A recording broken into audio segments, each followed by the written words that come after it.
وما لنا ألا نتوكل على الله.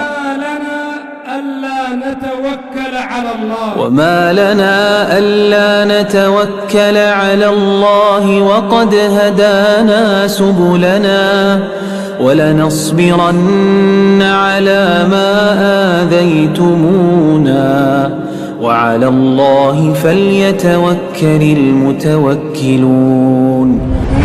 هذه الآية العظيمة تحثنا على الإنابة وعلى التفويض الأمور كلها لله تبارك وتعالى. والله عز وجل أمرنا أن نكل الأمر إليه سبحانه وتعالى، وأن الأمور كلها بيد الله سبحانه وتعالى. والتوكل هو معناه صدق الاعتماد على الله، أن الإنسان يكون صادقا مع الله، وأن الإنسان يكون صادقا بالاعتماد على الله سبحانه وتعالى. فهذه من أجل العبادات أن الإنسان يتوكل على الله، القائل سبحانه وتعالى: ومن يتوكل على الله فهو حسبه. إذا توكلت على الله فالله حسيبه، والله يدبر أمورك كلها. يا من ألوذ به فيما أؤمنه ومن أعوذ به فيما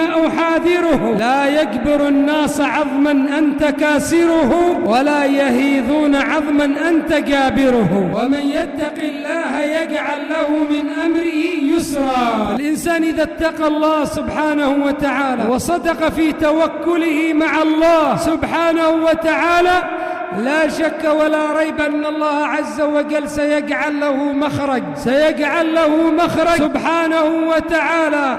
فلذلك فقد أحسن من قال: يا رب نازلة يضيق بها الفتى فرعا وعند الله منها المخرج. ضاقت فلما استحكمت حلقاتها فرجت وكنت أظنها لا تفرج.